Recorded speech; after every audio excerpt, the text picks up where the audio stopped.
The train I'm on doesn't make any stops. Written by FormerTrenchCoat. I've been stuck on the subway for 2 days, and I don't think I have much time left. There's something chasing me, and even if I manage to avoid it for much longer, I don't have any water left. Let me start from the beginning so that you can get a clear picture of how I got myself into this situation. The day started out like any other. I woke up, had a stale breakfast bar to eat, and left the sanctuary of my studio apartment to make my usual journey to work. My trek is pretty standard for a lot of people that live in large cities. I shuffle along the sidewalks with a crowd of hundreds of people for about half a mile or so. Then I break off from the ocean of sleep-deprived workers with a few dozen others and make my way down the graffiti-infested stairway into the depths of the fetid underground subway system. Once there, I usually wait about 10 minutes for my train. I'm always sure to stand as close to the edge of the walkway as is safe so that I don't miss it during the struggle with the cluster of other bodies simultaneously trying to board. That day, as I stood waiting, everyone else seemed to just be a few feet back from where they usually settled. Thinking back on it, that should have been my first clue that something was off. But I didn't realize it at the time. I waited anxiously with my feet planted firmly on the safety line, just like I always did. Pulling out another old breakfast bar from my bag, I ate it in hopes of waking myself up a bit more.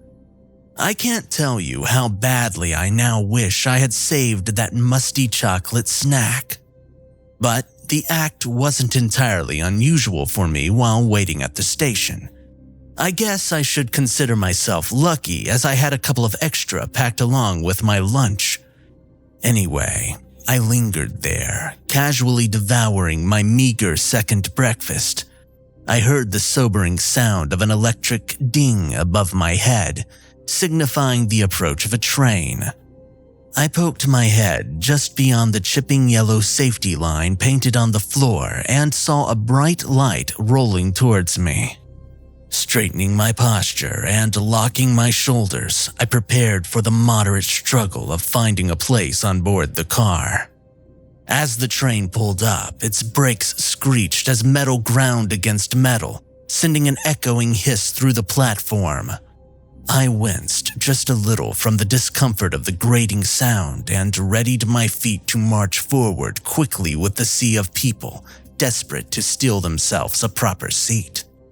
As the train came to a full stop, its doors opened for the poor bastards that worked in this part of the city to flood out and up the same tarnished steps that I had taken. This was when the second red flag waved itself obviously before my tired, oblivious eyes. Once the subway doors opened, no one exited the car. Not a single soul, late and irritated, rushed from the train. Rather than consider the implications of this, I instead hurried forward to board in order to secure myself a good spot. I did so much faster than usual and grabbed the pole closest to the door so that I'd be able to make a quick exit when the time came.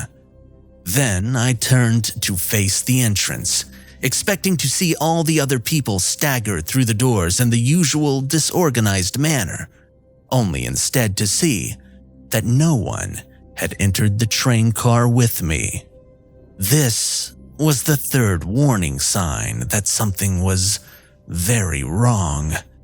Yet still I didn't comprehend my situation. Puzzled but not concerned as I should have been, I looked out the window to see the congregation of people just standing around waiting.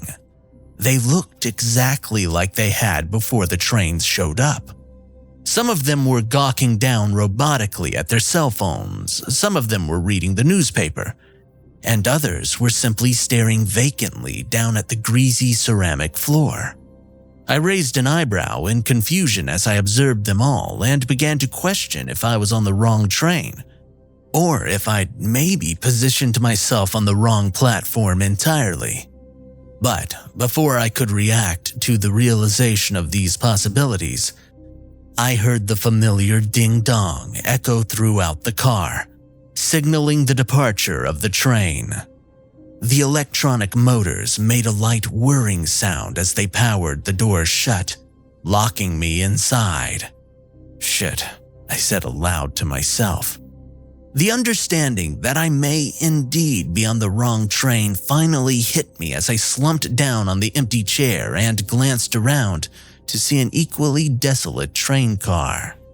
My eyes fell upon an unusually large crack running jaggedly up the center of one of the windows. I stared at it, wondering what could have caused the odd blemish for just a brief moment, but not giving it too much thought. My focus soon drifted back to how I would explain my tardiness to my boss. I hoped that once arriving at the next stop, I could get off and look at a map of the subway just to see how far off track I had gone. With any luck, I thought that I might be able to make it to work only a few minutes late. Unfortunately, that possibility was erased as we approached the next platform, and the train made no effort whatsoever to stop. "Hey! What the hell?" I yelled up at the silent intercom, as if expecting a response. I stood up from my seat abruptly, stumbling a little from the movement of the train and grabbing the rail to steady myself. I took a step closer to the door, thinking that maybe this path only stops at certain platforms, although I couldn't come up with a reason to justify that to myself. Still, I waited, tapping my fingers against the cold steel of my stabilizer impatiently. I stared out the window to the abyss of the underground, annoyed at my situation and hoping desperately that I would get lucky and be able to reroute to work at the next platform without being more than a half an hour late. My boss was usually pretty understanding, but I doubted she would react well to me being as late as I was now guaranteed to be. Lights started brightening my surroundings a little as the train approached yet another terminal. I readied for a quick departure as we approached, positioning myself so close to the door that my nose nearly touched it. But even as I began to see the dull blues and faded yellows of the subway station, the train didn't break.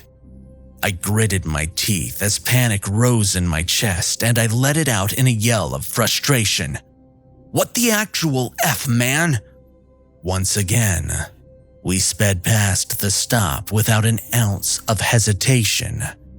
I was livid at this point.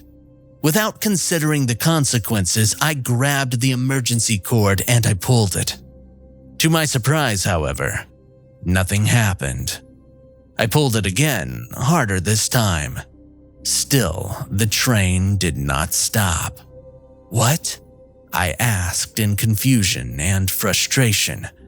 The cord wasn't working, and there was apparently an inept engineer at the controls of this steel behemoth. I let out an exasperated sigh of irritation. I wasn't going to stand for some idiot making me later than I already was, so I decided to march up to the front of the train and ask them what the hell was going on and why we weren't stopping. I made my way to the forward door of the cabin and opened it to see yet another empty car. I wasn't exactly shocked by this since I didn't see anyone else board with me in the first place. But then I marched angrily into the next car, again being met with no other presence. Still, I continued. The following cabin was just as empty as the previous few. Then the next, and the next, and the next. With each vacant car, my anxiety rose further and further until I began sprinting in a full-blown panic. This wasn't supposed to be possible. I ran through 15 cars before I stopped counting and just kept running.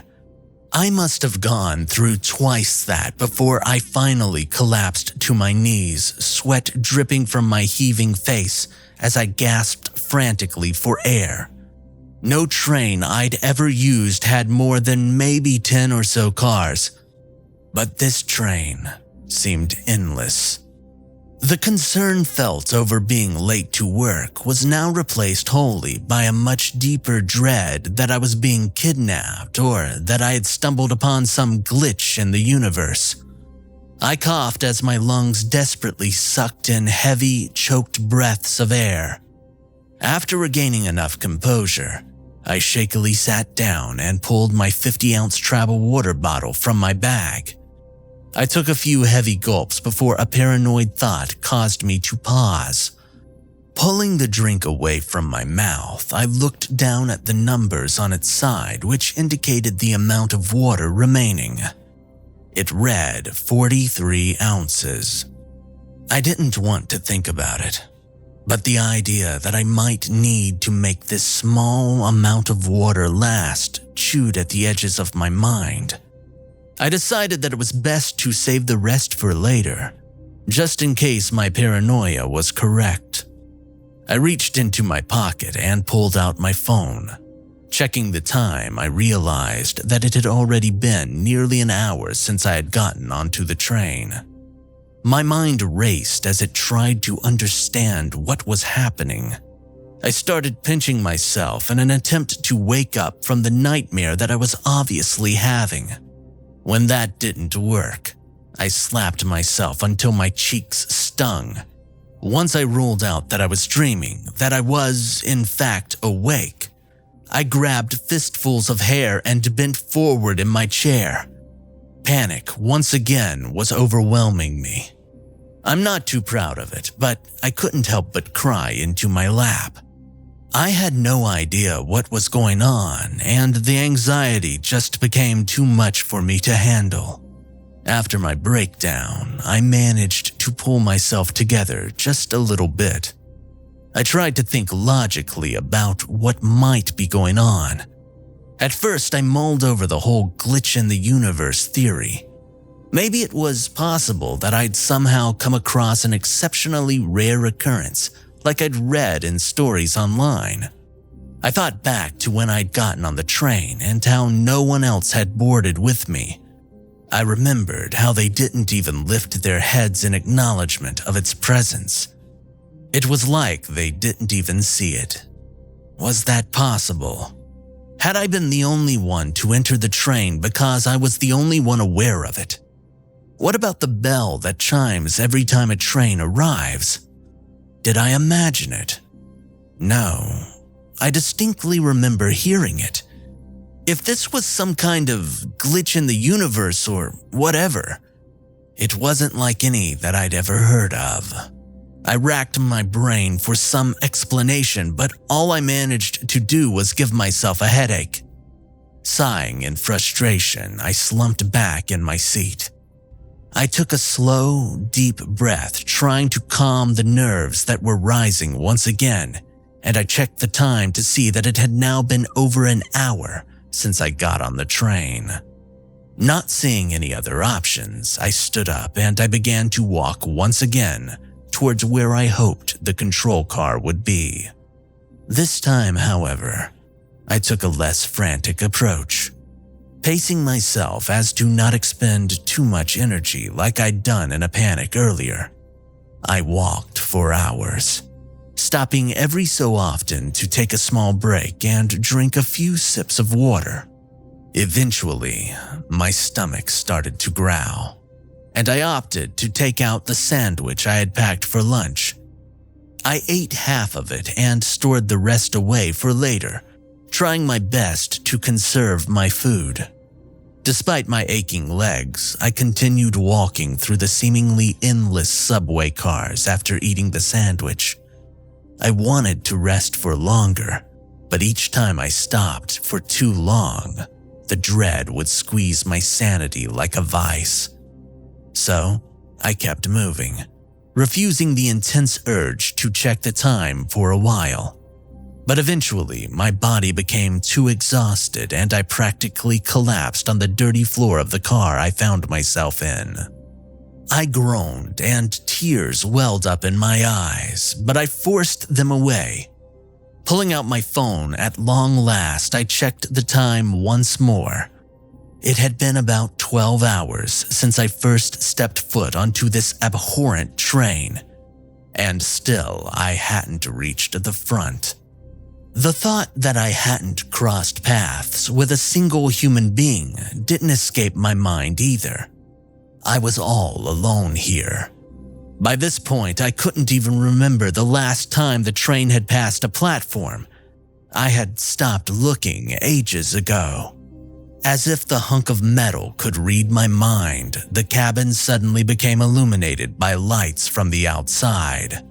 I pulled myself off the ground with the help of a pole and forced my exhausted eyes to look out the window at the slowly fading black that surrounded me.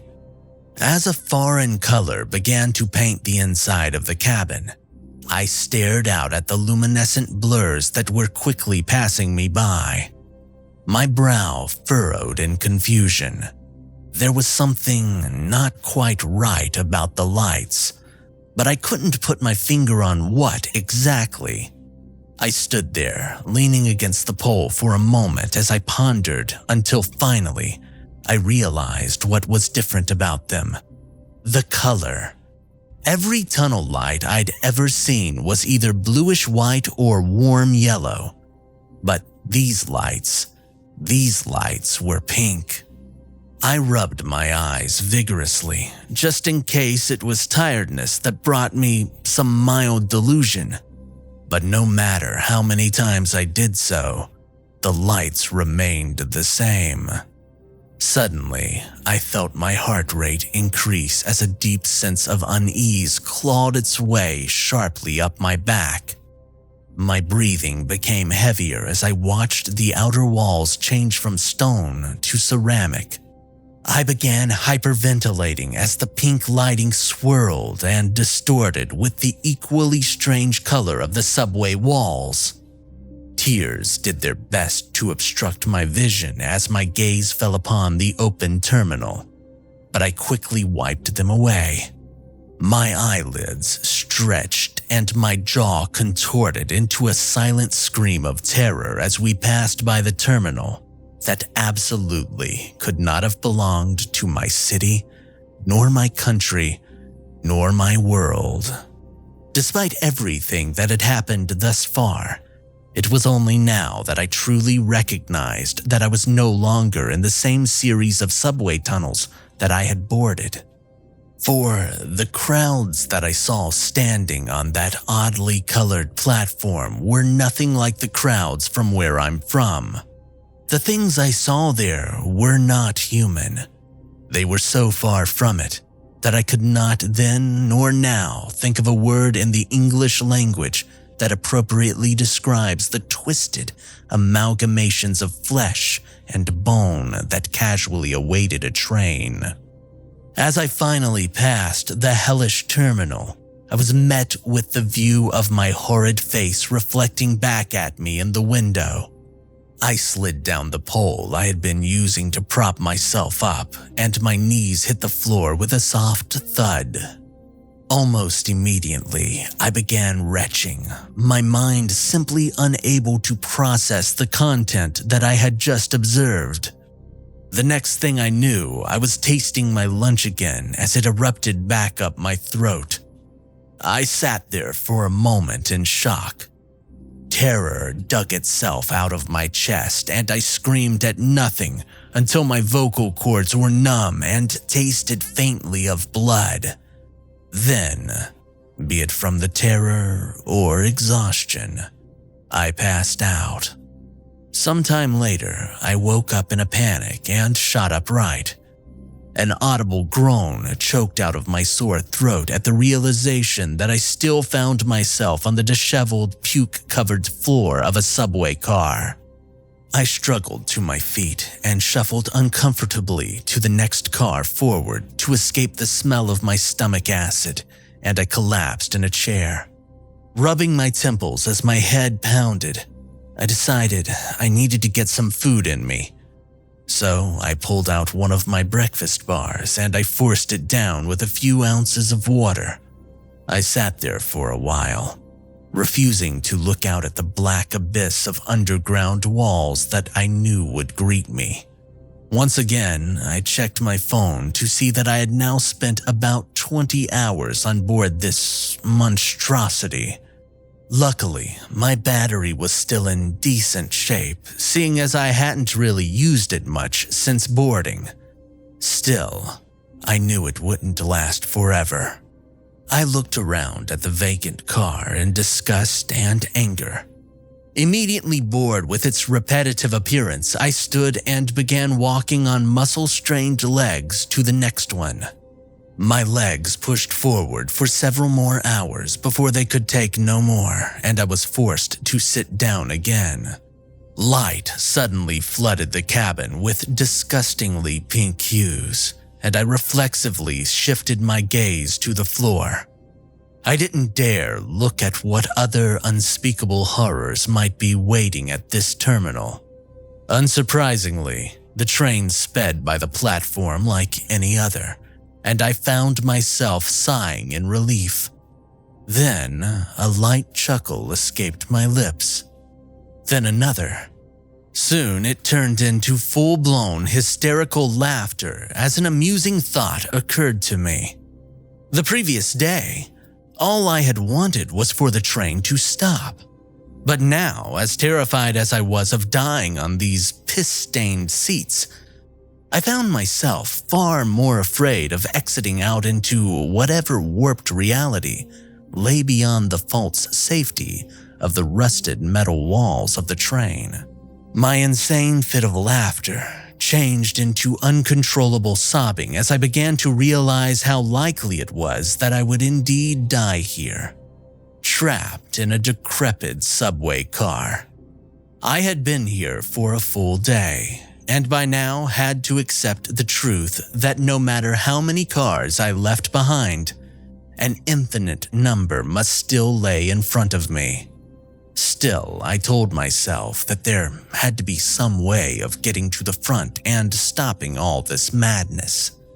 I rested my tear-soaked face back against the window and gazed up at the ceiling.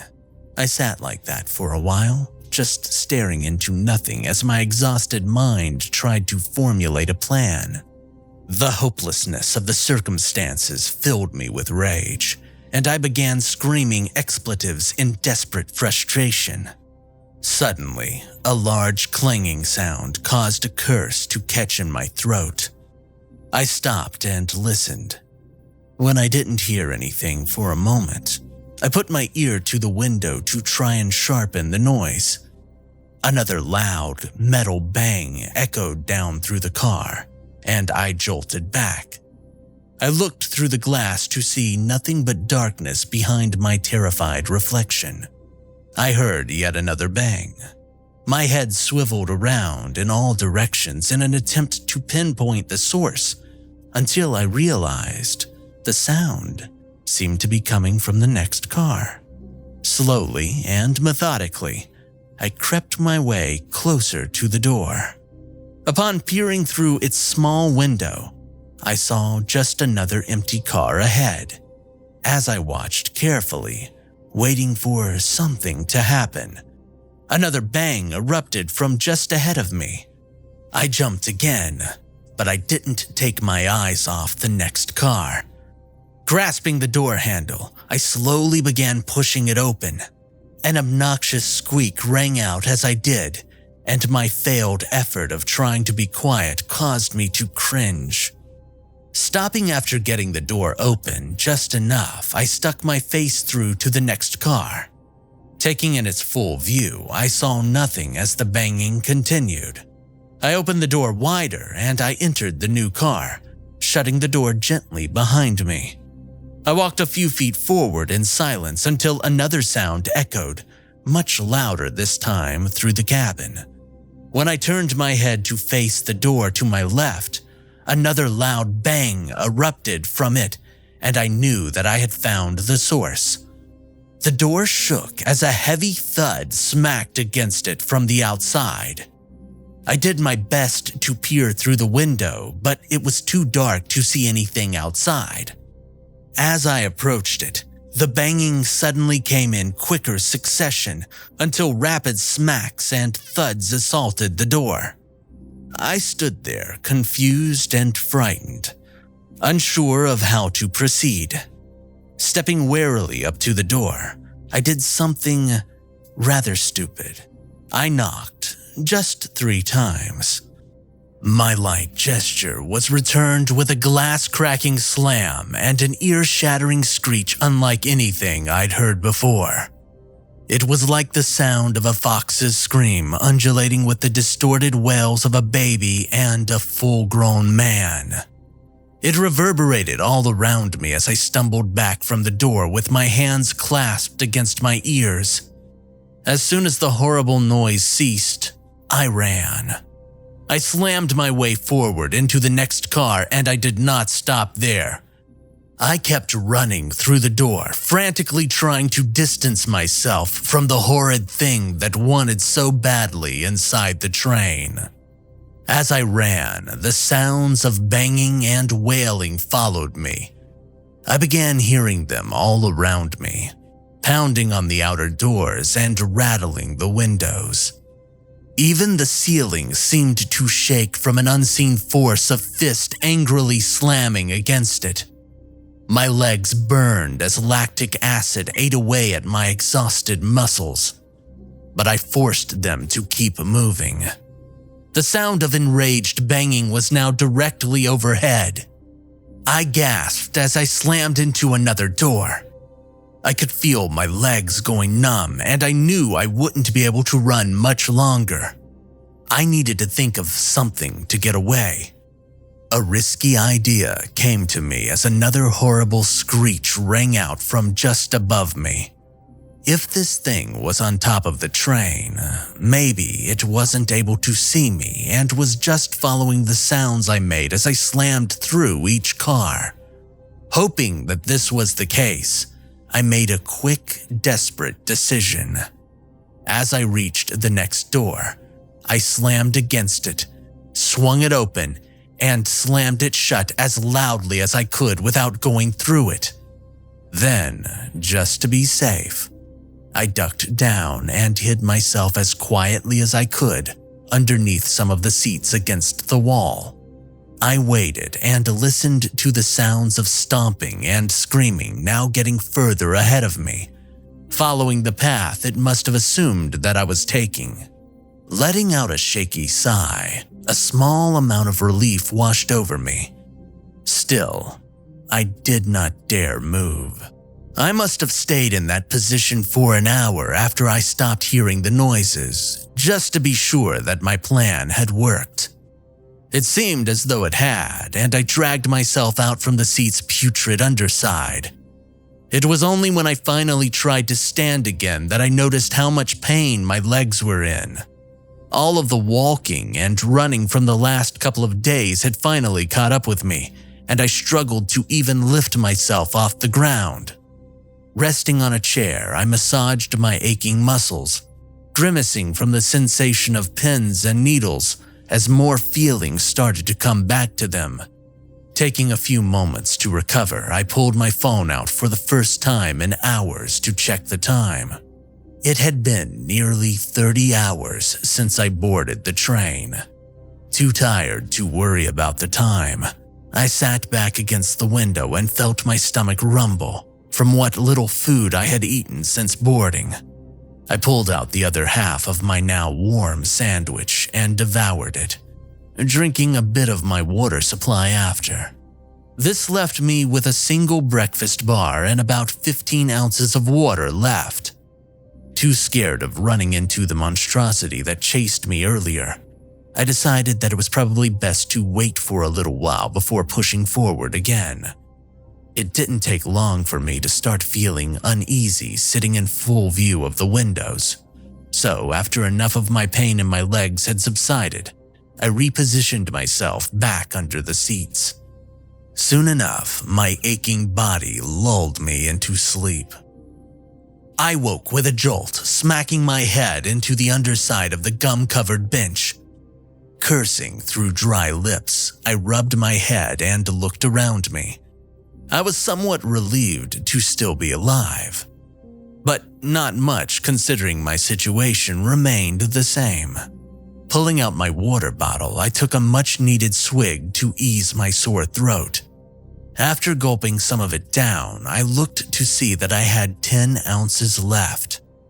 Sighing in quiet despondence, I returned the bottle to my bag. Checking the time again showed that I had been asleep for roughly 10 hours. Tears welled up in my eyes as I gazed in despair at the phone screen. Despite being in low power mode, my battery too was getting low. Only about 15% remained. Letting my head fall back against the floor, I lay there, considering my options. As if I had any. I thought about the pounding on the ceiling from hours ago, wondering if whatever that thing was would find me again. I prayed that it had gotten a considerable amount of cars ahead of me by now. I forced myself out from my hiding place and to my feet. My legs were still sore, but they were well enough to walk at least. Knowing I'd need all the strength I could get, I pulled the last remaining breakfast bar from my bag and ate half of it, storing the last bit for later. Then, I began walking again. The progress was slow. My legs and feet screamed out in agony with every step as I limped forward.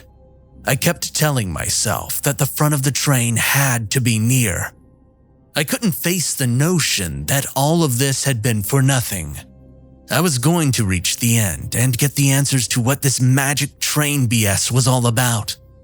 The fantasy of beating the crap out of whoever or whatever was responsible for putting me here helped me to push through the strain of my limbs. I took breaks far more frequently than before, needing to stop what I'd estimate was every 20 or 30 minutes. Knowing I wouldn't like what I'd see, I didn't even bother to look at the time, and instead poured all of my focus into just taking the next step, and the next, and so on. After a while, the ache in my legs was too great to continue, and I practically fell into a chair. I stayed there for just a bit to catch my breath and let my muscles rest. I stared impassively out the window at the blackness outside the train, listening to the quiet hum of its movements. As I sat there vacantly, a familiar sound began to mix with that of the train. I strained my ears in an attempt to discern the noise as it grew in intensity. It seemed to be coming from behind me, but it was too distant for me to make out. The mystery sound slowly began to overpower the soft hum of the train as my eyelids squeezed in tight concentration. Light thumping grew into soft banging, then to hard pounding. With a rising dread, I came to recognize the sound at last. But how was it coming from behind me?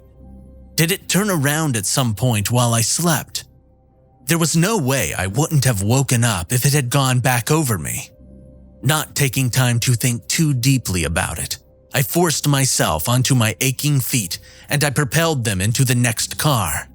I gasped and wheezed as my entire body struggled to cope with the sudden swift movement. Try as I might, I was physically incapable of going any faster. Even as the obnoxious banging grew nearer, I simply hadn't the strength or the energy to quicken my frustratingly moderate pace. Panic curled its way around my pounding heart as sweat threatened to evaporate what little hydration I had. My mind raced as to how and why this thing was able to find me again. It should have been long gone by now. Surely I would have woken up to the hideously loud slamming it would have made if it had turned around and gone back over me. So, how did it end up being behind me again without me noticing? I panted as the noise began to swallow my surroundings. The monster was nearly on top of me again. I limped through car after car as I struggled to come up with either an explanation for the thing's presence or a plan on how to rid myself of it. As it approached from above, I found myself tripping over my tired limbs and falling hard to the solid floor below. I looked around in terror as the sound transferred from the roof of the car to its windows.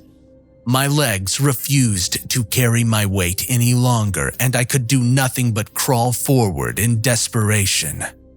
I looked up at the windows and hoped with all of my remaining will that they would hold sturdy and protect me from the horror just beyond them.